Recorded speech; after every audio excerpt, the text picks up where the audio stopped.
In 1975, the Utah scholar and philanthropist Obert C. Tanner wanted Salt Lake City to build a great concert hall.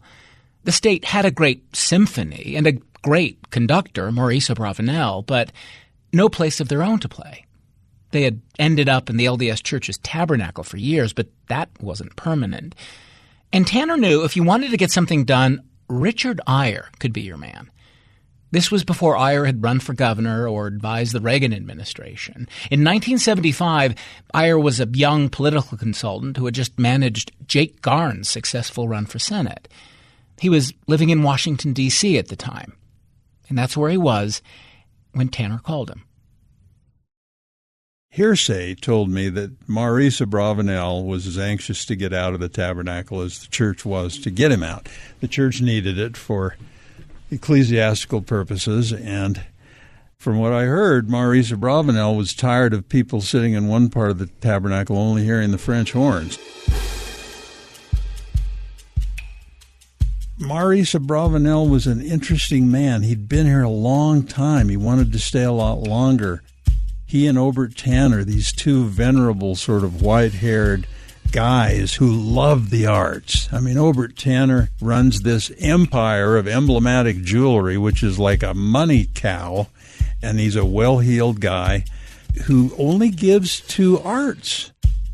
I mean, Obert Tanner up on his ranch up on the Weber River would just blast classical music all the time, and they were trying to figure out, how do we get this hall? And I think it was Obert Tanner who was smart enough to say, let's make it part of the bicentennial. That's when people are focused. We don't want to just shoot off fireworks. We want to have a legacy here. We want to leave something for posterity. The bicentennial Hall for the Arts.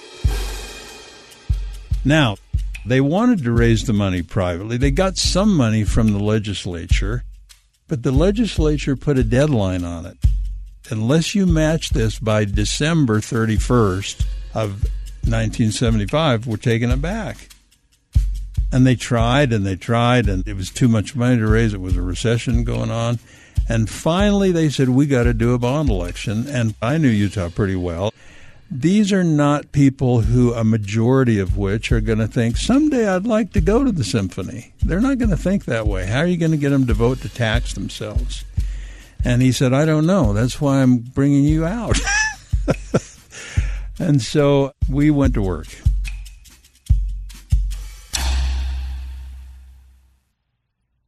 And you have to understand Obert Tanner. He doesn't go second class. He said the best acoustician, a word I'd never heard before, is a guy named Cyril Harris who lives in Manhattan, and I'm hiring him.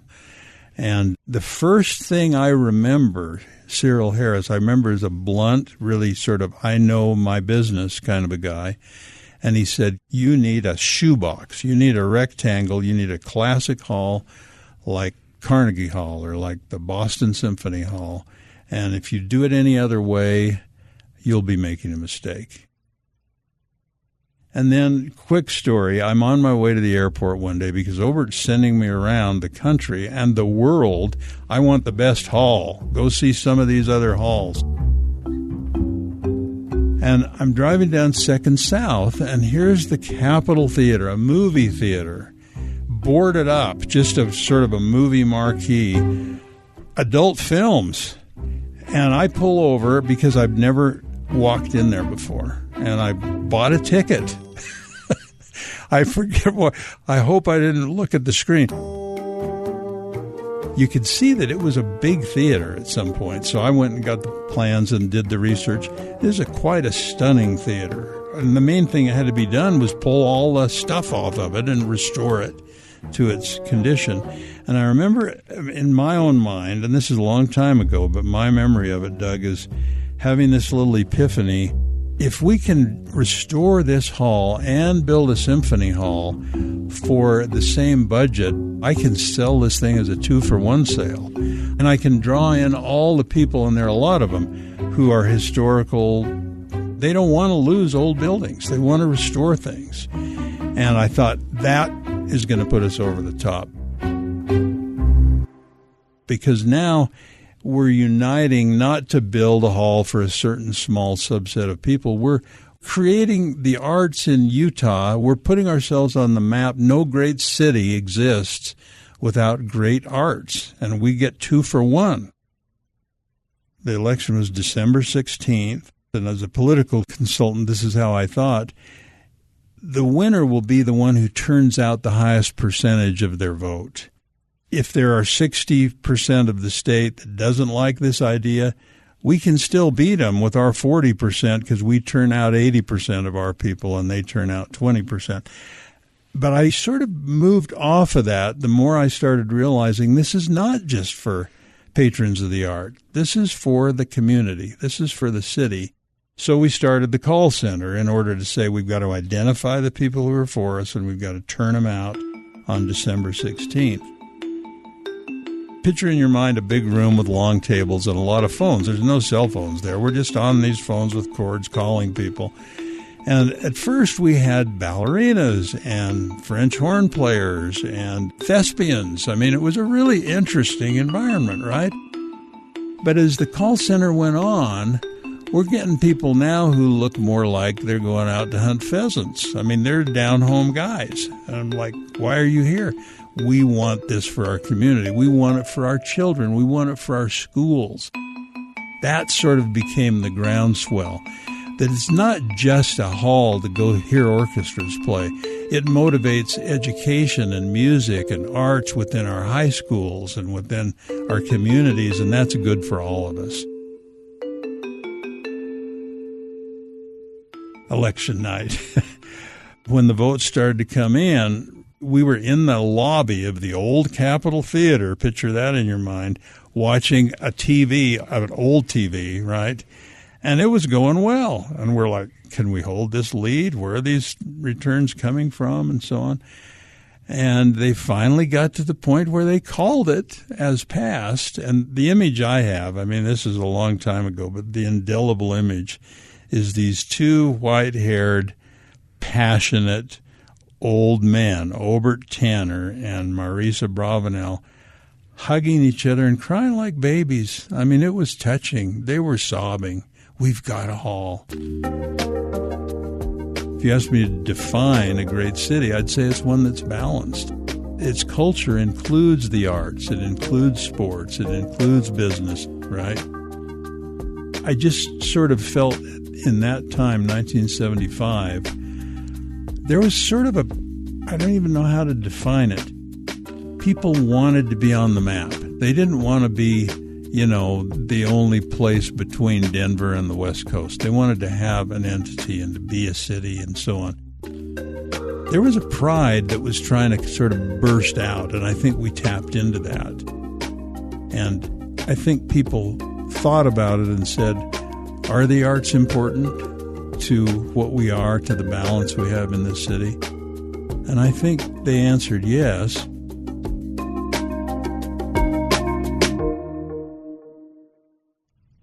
This is Radio West. I'm Doug Fabrizio. Richard Eyre is telling people this story because he's worried what will happen to Abravanel Hall. For years, Salt Lake County leaders have been talking about renovating the building. Last year, they commissioned a master plan that itemized the problems. It estimated the cost of upgrades and retrofits at about $200 million. But the conversation took a very different turn when the Utah Jazz owner Ryan Smith bought an NHL hockey franchise in April and proposed redeveloping downtown in Salt Lake City. Smith's vision is a sports, entertainment, culture, and convention district. It would mean, among other things, creating a better flow between the east and west sides, which would mean renovating the 2 blocks between the Delta Center and City Creek. That's where Abravanel Hall is right now. So county leaders are having to decide whether the concert hall fits into the vision of this new district or whether it makes more sense to just tear it down and move it. We're going to begin with David Porter. He's a violinist in the Utah Symphony. He's a spokesperson for the group Musicians of the Utah Symphony. And as you'll hear, they're opposed to demolishing Abravanel, and they don't think it should cost hundreds of millions of dollars to renovate it. Porter told us about the first time he played in the hall. He was 22. I was in my last year studying at Indiana University, and it was one of my very first auditions for a major orchestra. And I was sort of embarrassingly oblivious of what Salt Lake City was. I had this absurd notion of this salty lake and this bone-dry desert. And I flew in, and I was like, whoa, look at those mountains. And I come from Minnesota, so I was just wowed. I was absolutely stunned by that. And the city was astonishingly clean and quiet. It's very different than it is now. And I walked into the back of Abravanel Hall, not really seeing the hall from the front. And it's a blind audition, so they ensure that you come in such a way you wouldn't see the committee. And so I walked on stage, and the personnel manager was stomping away so that they can't tell if you're a man or a woman. And I came out there, and I turned around, and I was like, oh my gosh, it was so stunningly beautiful, the chandeliers and the gold balconies. And I was very nervous. I'd never taken an audition like this before, new repertoire. And I just remember starting to play my Mozart concerto and just being taken away by the transcendent beauty of the hall. It was You sensed the sound right away. Absolutely. From that moment, the sound was almost like a manifestation of the aesthetic beauty of the hall. It was a special moment that I will never forget. And when I talk to other people who auditioned and tell them about my experience, almost every one of them says that's so similar to mine. It was a special moment for those of us who won. Well, even that one I didn't win, and it was still a very special moment in my life. Yeah. So you directly connect the sound of that space to the physicality of the space. You put them together. Yes, and I think that's something that's really special about that hall. It's both acoustically and aesthetically stunning. How do you understand – I know you're not an expert on acoustics. Yeah. I mean, you're a musician, so in that sense you are an expert on acoustics, but you're not like a technical expert on acoustics. But how do you explain – or understand the dynamics of sound in that space? I guess it's in the way you sort of have described it to us, it's trying to sort of figure out the difference between round and warm and tinny and brittle, I think is how those are the words you've used. Right. Well, if you think of a symphony hall, of a concert hall, as perhaps definitely the most important instrument of the orchestra. Because no matter what, like our concertmaster plays in this beautiful Cremonese Guadagnini, absolutely fabulous violin. You play that violin in Eccles Center, which is a great place to go see Hamilton. It's going to sound really small and dry, and it's not going to have the warmth and roundness. It's not going to do a service to that fabulous instrument. Abravanel Hall acts as an acoustic amplifier. So it makes that violin sound just fill this beautiful big hall. And that takes an enormous skill to do. Abravanel Hall was built around its acoustics. They hired the acoustician first. And that is why we got lucky too. It's not a science. It's an art to create a hall that sounds that good. So you saying that we got lucky, that was a question I wanted to ask you, whether or not you figure in some way, because some are going to say, all right, we'll just rebuild a hall and we'll create round and warm and not brittle. So we can just, it seems like what you're saying in some ways is maybe it doesn't always work that way, that you capture lightning in a bottle in some way. Absolutely. Yeah. So even today, even with the incredible advances in science that we've had in engineering, it's still very hard to build a great concert hall. And there's been ones that have built recently where people have complained vociferously about their acoustics. What do you think most people understand are the choices here? Okay, because I'm thinking, all right, tear that sucker down, build a new one, renovate that thing and spend hundreds of millions of dollars, and then so we've got to figure it out. So how are you thinking about what the choices are that are in front of people right now? I know it's really complicated, but just in the sort of basic sense, what do you understand the choices to be? Yeah, so I actually think you really aptly articulated what most people understand. They think it's, this choice between a $220 million renovation or a new hall. Yeah. And I think there's been talking points promulgated that these are urgent needs of the hall. Like, if we don't do this, it's no longer serviceable. But of course, we just played a concert in there for over 2,000 people, and they loved it. And it's beautiful. And you look at the hall, and it's just as beautiful as the day it was built. What does it need? It needs a new HVAC system. Yeah. I guess the most recent master plan for the hall suggests that there are, as you say, some problems with it. Yeah. We can get into some of those, I suppose, in a minute. Yeah. But I wanted to sort of key on something that you said to us, that you really never heard much talk about replacing the hall because of these problems until Ryan Smith bought the hockey team. Oh, yeah. Never heard it at all. Yeah. So what are you getting at there? Well, the reason that they wish to replace the hall is because it's in the way of something else.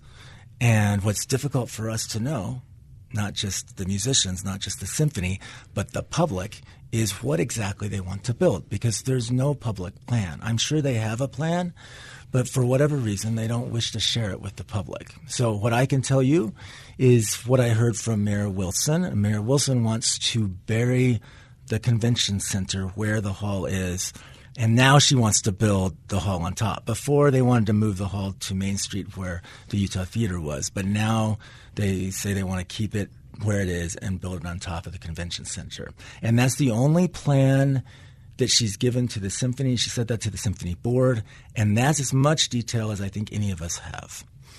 And then she says she's going to come up with a plan B and C, but there hasn't been one given to us.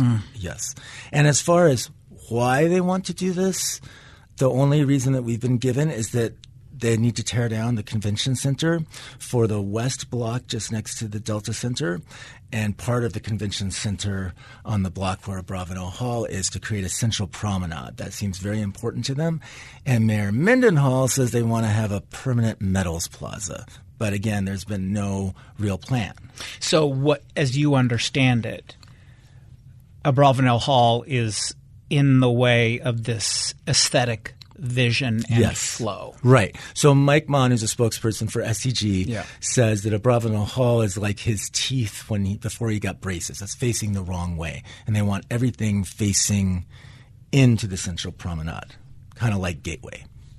So I want to I'm not sure how to put this, because it sounds like a kind of cloak and dagger way to put it, but it sounds like what you believe and maybe what other musicians believe is that the fix is in for demolishing Abravanel Hall. I mean, you've said that Mike Mon had been in touch with both mayors, Mayor Mendenhall and Mayor Wilson, about the possibilities of demolishing the hall for a long time, is how you put it. Do you want to say more about that? Well, I should be careful saying that. I know that they have been in discussions about moving the hall to Main Street since early in 2024. And it seems impossible that they would be having those discussions if there wasn't already a plan in place. Like, why would they want to move Abravanel Hall and create this enormous expense and public outrage if there wasn't some reason to do so? And I think for all of us and the taxpayers, the idea that we don't have really any notion of why we're doing this beyond creating a central promenade, and we all want a more walkable city, but we all also know that there's a way to do that without tearing down one of the most iconic buildings in the state. I want to come back to the way you think the hall could be reintegrated into some other kind of vision here in a second. But how worried do you think Mayor Wilson, or Mayor Mendenhall for that matter, are about Abravanel Hall being sort of in the way? Do they think that for Ryan Smith and the Smith Entertainment Group, it's kind of a deal breaker, and that if they don't get this right, he'll just ditch everything and head south like he had originally intended to in the first place? Like, as far as you understand, what are they really worried about? I don't have any inside knowledge into that, so I can guess, and my guess is that they're very concerned. I think they're in a position, I'd like to describe it as going to a car dealership and deciding that you want to get the latest Corvette model, and you're not going to leave that car dealership until you get it. Well, once you go there, they know that you're not leaving until you have that car. So why are they going to negotiate? And I think we're in a little bit of that situation with these sports teams. SEG knows that Salt Lake City is not willing to lose those two teams, and so they have a very strong hand to negotiate, and they're using it. Mike Mons has stated numerous times that he wants the most transparent process possible, and they're not doing this to make money primarily. They're doing this for the benefit of Salt Lake City. And when they look at the response of the Salt Lake City public, there's really just one issue where they're just completely outraged about the chance of losing Abravanel Hall. And if SEG could just say, you know what, we hear you. 2.5% of the 100 acres we're getting, we can preserve that. We can work around it. We can create a manner of integrating it into this new district. So how do you then integrate that hall into what might be what we think is Ryan Smith's or SEG's larger aesthetic vision? They want it to be sort of walkable. They want this promenade. They want maybe the symphony to face in a different direction. Like, can you make you think you can make it work? Yeah. Well, first of all, I'm not an architect or a city planner, and we have no plan. But for instance, Bree Shear, who's the head of the Planning Commission and an architect herself, has a blog called therightplace.pro. And in it, she has illustration of how Abravanel Hall could be integrated. And it's really not that complicated. You put the entrance in the west. Yeah, you put another entrance in the west. You create a lobby. She said maybe a wine bar, now that the liquor laws has been changed. Yay, And then people could walk in from the other side. You could create an ADA entrance there. There's lots of creative ways of doing this. But again, without a plan, it's awfully hard to do it. $220 million, that number gets thrown out there. And, a lot of people are like, well, just do another one. Why is it cost $200? What do you make of that number and these, or at least those, the scale of those kinds of numbers? Yeah. Well, 40% of that's new build. I mean, that's not actually renovating the hall itself. That's people wanting more stuff, like a rehearsal hall, more office space. That's quite a bit different than saying the hall needs $220 million. We estimate, and from that master plan, about $35 million are deferred maintenance. And they have known about the HVAC system for a long time. So that definitely needs to be fixed. And sure, sprinkler systems in the hall is a great idea. We're all for thoughtful renovations. Is there consensus among musicians about what to do? There is, absolutely. I mean, do all of us agree? No. But it's like I've talked to one, and I've heard there's another who want a new hall. And so that's out of 85. I'm part of an elected committee, and there's 7 of us, and we're all passionately in favor of saving Abravanel Hall. Where are you in terms of agreement with the board? Well, that's a good question. I know of board members who are very passionate about saving the hall. I've been told that there are board members who want a new hall. I think the board and our management are being very cautious, as it seems city council is and the county council, about not offending SEG. And so there just seems to be a sense that people are walking on eggshells and very concerned that if they come out too hard for the hall, they're going to get nothing in the end. One of the things that Richard Eyre told us about the original idea for a symphony hall was that the original idea was that they wanted to make this multi-purpose cultural facility. But then they realized, the problem when you do that is that you wouldn't make it ideal for either of the things that you want to do, that it would be compromised. And so they went with a different idea. They just focused on it being one thing. And it seems as though the idea of building a new concert hall is resurrecting the concept of a multi-purpose cultural facility. Do you think that's right? I think that's a big concern. They say that they are not going to do that. But I'm still concerned that we'll, replace granddad's Rolex with your son's Apple Watch. and just end up with something much less valuable. That is a big concern.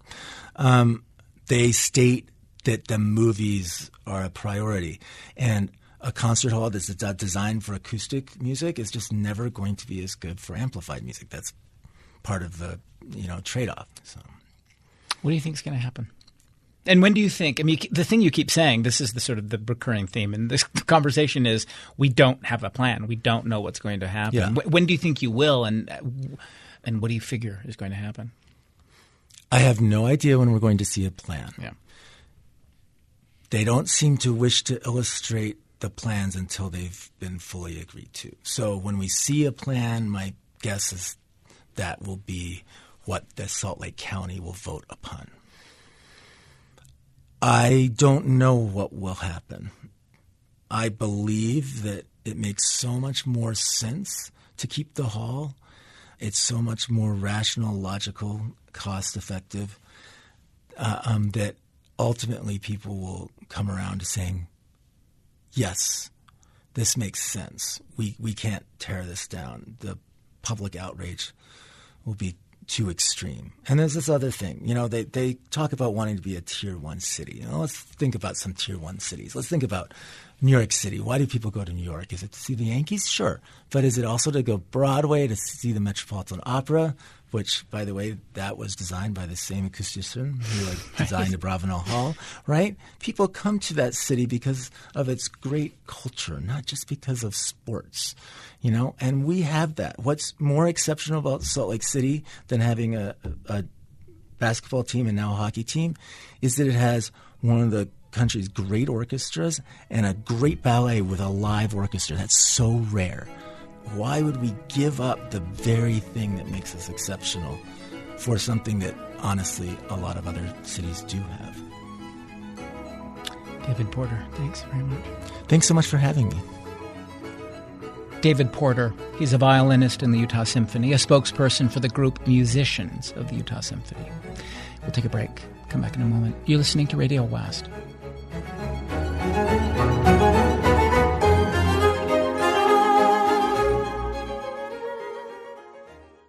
This is Radio West. I'm Doug Fabrizio. Today in the program, we've been asking, what's going to happen to Abravanel Hall? The fate of the beloved concert hall has been thrown into question in the negotiations of this new sports, entertainment, culture, and convention district in the city. Now, while the process will, of course, be heavily influenced by the Smith Entertainment Group, the fate of Abravanel Hall is in the hands of Salt Lake County leaders. For weeks, we tried to get County Mayor Jenny Wilson to agree to an interview. We gave her plenty of options, but she turned us down, or as a spokesperson put it, she was not available to participate. We were able to talk to Matt Castillo. He's the county's Director of Arts and Culture, and he told us what a lot of people told us. Abravanel Hall is amazing, but as for its fate, it's complicated. Abravanel Hall is an absolutely beautiful building. It's an icon in the downtown cityscape. It's an icon for its acoustics, for the beauty of the auditorium itself and the lobby. But we've known for a long time that there's a lot of actually significant challenges with the design of the hall as a whole. The lobby and the back of house spaces are significantly undersized compared to the seat count and the number of musicians and artists and staff and crew that the hall supports. The hall has a lot of significant accessibility concerns. It was built before ADA was a law and before a lot of those regulations were in place. And so it can be, frankly, an incredibly unwelcoming place for anyone in a wheelchair that uses a mobility device.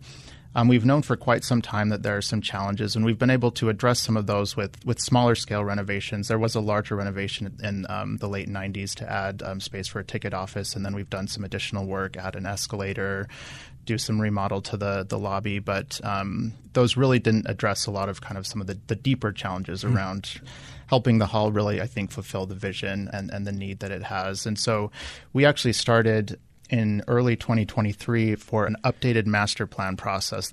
We were, of course, working really closely with the Utah Symphony.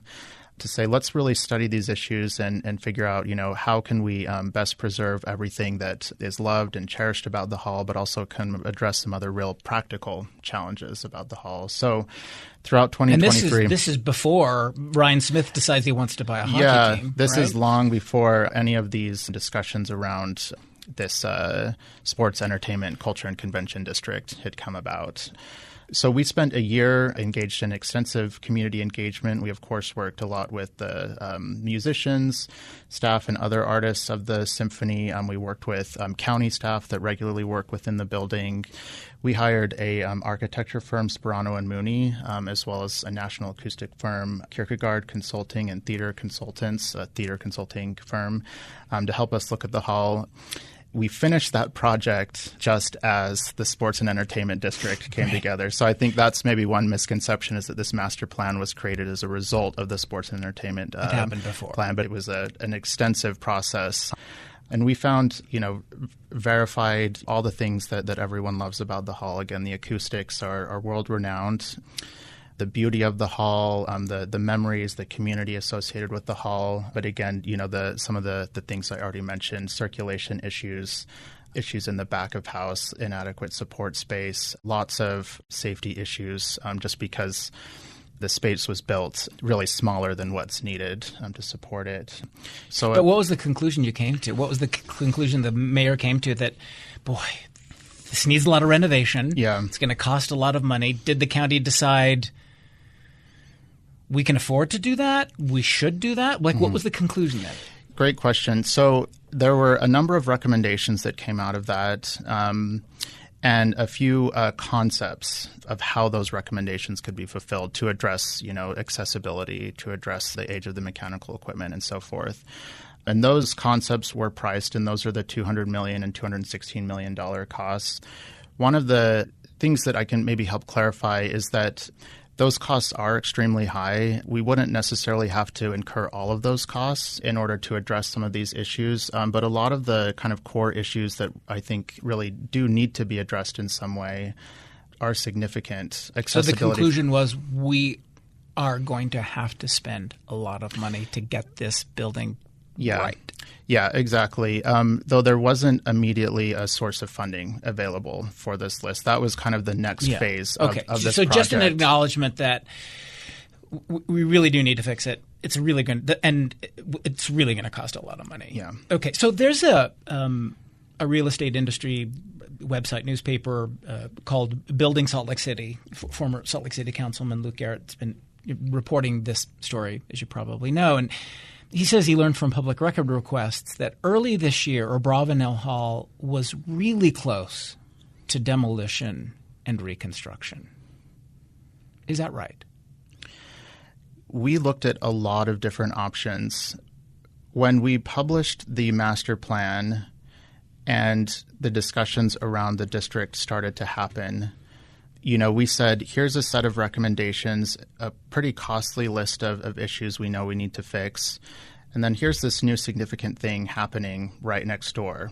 Let's figure out how we can reconcile these two things and make sure that everyone is kind of contributing to a joint vision that's going to serve everyone's needs and goals. But I think what they're saying is the way you decided to reconcile that was to tear down Abravanel Hall and move it to the theater district and rebuild a new one, because it's just going to cost too much money to renovate that hall. It just, efficiency-wise, it just makes more sense to rebuild a new one. Is that right? No, there was never a decision to move the hall. It was something that was looked at a very surface level, and we quickly realized that it wasn't feasible or a desirable outcome. So it was part of our due diligence of, looking at every possible way to approach this, but there was never any decision to do that. It was truly an exercise to say, is this something worth exploring? And it was quickly determined that it was not. So it's overstating it to say it was close to demolition. It wasn't. It was one of the things you did consider that site. You did consider that. Yeah, the site was considered,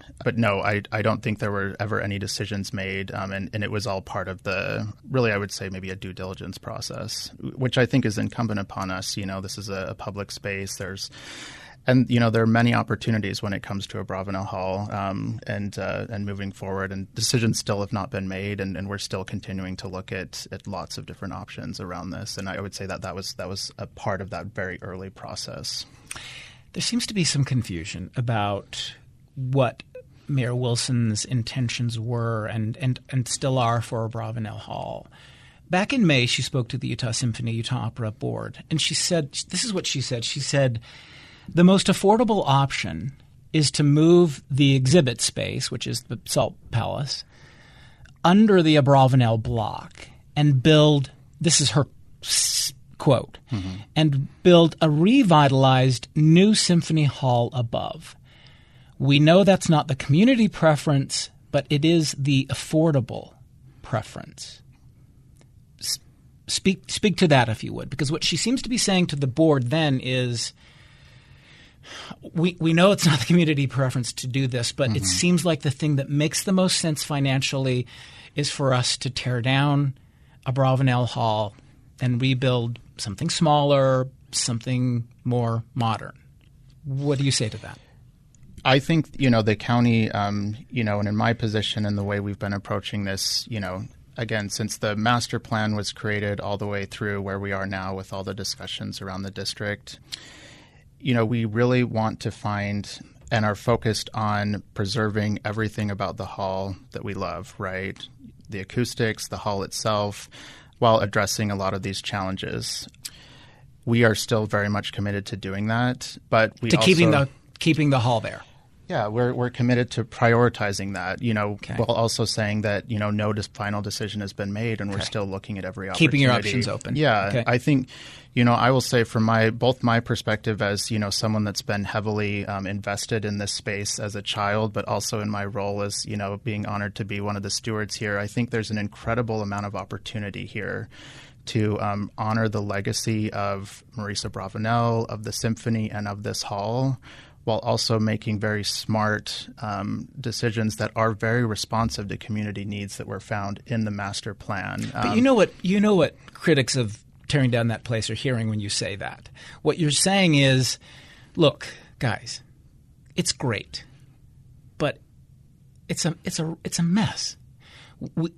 And we can still preserve the name of Maurice Abravanel. We can make a world-class concert hall, but not with this building. That's what they're hearing when you say that. One of the things that Mayor Wilson said is she's at that May meeting with the board, she said that there were members of the board and others who loved Abravanel Hall, but that saw, and here, let me quote her again. She said, but that also saw an advantage to some new future smaller facility that has an ability to really lean into a hall of the future. Now, that does seem to indicate that she believes in part, and maybe you do too, it sounds like kind of what you do, that the best, if not the most popular way forward is something different, is something smaller, that can still preserve the idea of Maurice Abravanel, but not be that building. Yeah. Well, I certainly wouldn't say, and I don't think the county is saying that there's, an identified best way to move forward.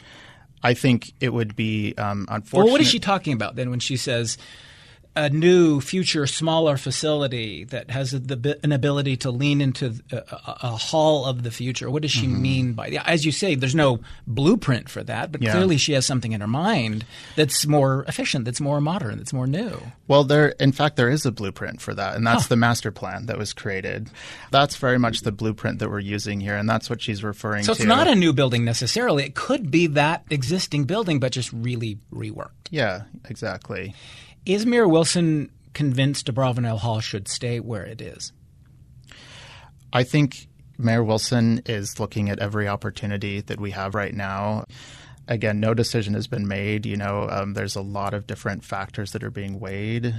She's not leaning somewhere? Because she said in May, I know that's not the community preference. So she does know that all these heartwarming notes of love for Abravanel Hall are out there. But she said, but it is the affordable preference. So she's clearly going to have to make a decision between this affection for this hall and what she might think is best for the county. Right. Well, No, I don't. I think it's hard to say if we're leaning one way or another at this point, because we're still very early in the process, and there's still so many unknown factors at this point. Matt, thank you very much. Yeah, absolutely. Thank you. Matt Castillo, he's the director of the Salt Lake County Arts and Culture Division. We'll take another break. Come back in a moment. You're listening to Radio West.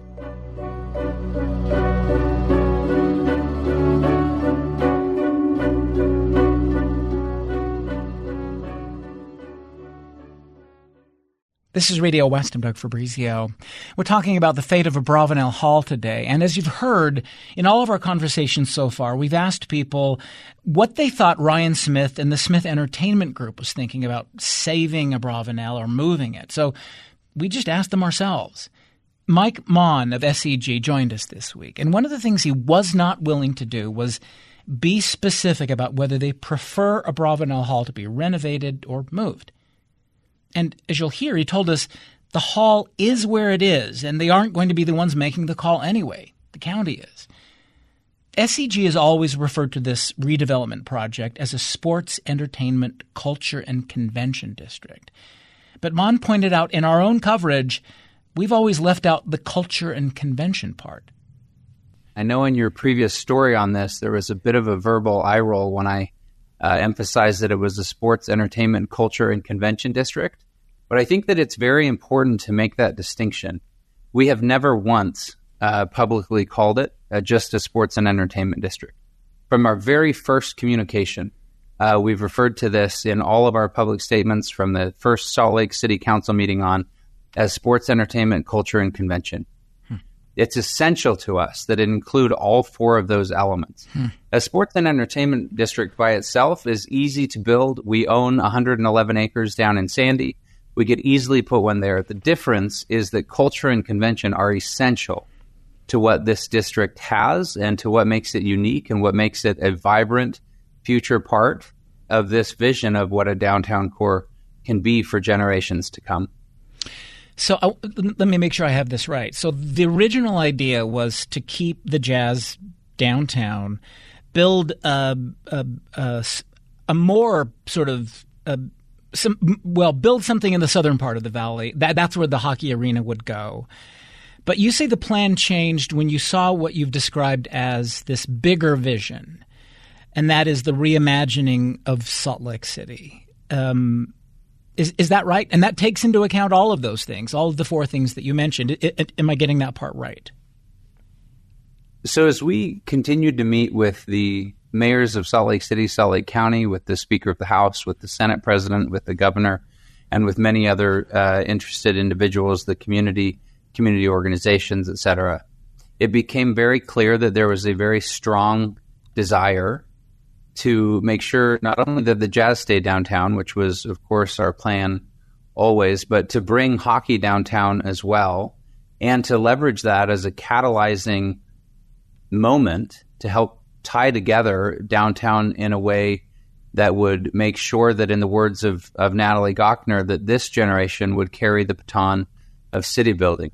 And so as we worked with so many different wonderful individuals in this community, it became clear that while this would be harder to develop down here and would cost more and be a much more complicated process, it was the right thing to do to make sure that we could ensure the vibrant and activated future of a downtown urban core and of our central city for generations to come. Help me understand how you're thinking about the kind of aesthetic or like ergonomic layout of this reimagined part of the city. One of the things you've said is there are too many walls in the way downtown was built. Explain what you mean by that. Yeah, so as you look at downtown Salt Lake City right now, you've got the gateway on one side of the Delta Center, which is inward-facing retail. Yeah. And then you've got the Salt Palace on another side that has cut off sort of that ability to go back and forth on First South. And so it's created some walls that inhibit the flow and the connection between the east and west sides of downtown Salt Lake. And so in working with the city and with the county and with the state and, again, many other groups within the community about these conversations, how do we activate a downtown core in a meaningful way. And a lot of that is how do we reconnect the east and west sides of downtown once again. Of course, this is the obvious question, is Abravanel Hall one of those walls? I mean, it is perpendicular to the street. It creates a kind of blockage. So is it a wall? Abravanel Hall is an important and beautiful piece to our city's history. We've been emphatic and clear and consistent in our statements that it is essential to this district, that it include Abravanel Hall, that it include UMOCA, that it include the convention center. We've also acknowledged that the county owns and operates all of those facilities, and it's up to the county to make any decision on any of those properties, but that it is very important, in fact, essential to what we're doing, that everything needs to be included there, and this needs to work for the symphony, needs to work for the museum, needs to work for the convention center, or it won't meet the purpose of what this district is meant to be. Wait, are you saying that Abravanel Hall, where it stands, you're cool with that? Oh, I've said from the very beginning that the county owns and operates all three of those facilities, and whatever they decide to do, we're fine with that. Does the mayor, I'll put it that way because it's the county's call, does Mayor Wilson have anything to worry about? I mean, one of the things that we have heard from supporters of keeping Abravanel Hall where it is that Mayor Wilson and the county and others are worried that, gosh, you guys could potentially pull the plug on your project if you don't get your way on Abravanel Hall. You're here to say that's absolutely not the case. This is not a deal breaker in any way for us. There is no, quote, my way on Abravanel Hall. I've never asked for any way on Abravanel other than that we are committed to making sure that it remains on site, that the symphony is an essential part of this district. But your question seems to indicate that I feel one way or another, which is not fair or accurate. We have never said what we want to do there. We have said consistently and emphatically that it is the county's decision for Abravanel, UMOCA, and the convention center, and that we look forward to partnering with them, but it is their decision, and to insinuate that there is a, quote, my way is inaccurate. Okay, great. I guess where the misunderstanding is coming on my part is that you've talked about there being too many walls in the way the downtown was built, and you've said that Abravanel Hall is perpendicular to the street, and therefore, I'm quoting you now, and therefore creates some of that blockage. So it sounds like what you've said is it's not ideal, and so that's maybe where I'm getting the idea that you may have suggested, gosh, as the county is considering all of this, maybe your call, but you could think of another way. I've misread you, it sounds like what you're saying. I think the best way that we've tried to talk about it is that much of downtown Salt Lake City has been developed a bit piecemeal, and it feels that way. I've most often compared it to my teeth when I was 10 years old and in serious need of braces. That we've got a bunch of things that may not fully align. The Delta Center, for example, opens up onto a parking lot. Yeah. One of the things that we want to make sure we do differently here is that we will change the main entry to the Delta Center to face east so that it faces into the district, so that it helps, again, connect the east and west sides of downtown in a way that creates a bit of a front door to the Delta Center and to all the activities that go on there. We want the front door of the Delta Center to face into the community that way. And so what we've mostly talked about is a desire to put some braces on downtown and help it feel like a cohesive development as we move forward to making sure that we create this enlivened and energetic and activated downtown core. Yeah. So do you think Abravanel Hall could be remodeled to face in a better direction, put it that way, to fold into that plan that you just mentioned? I'm not able to comment on any remodeling to Abravanel. That's a county decision. The county has the data. I've seen no the information on what that would take, and it's not my place to comment on. It's not your place to say what you would like to see happen, possibly, as a major player in all of this?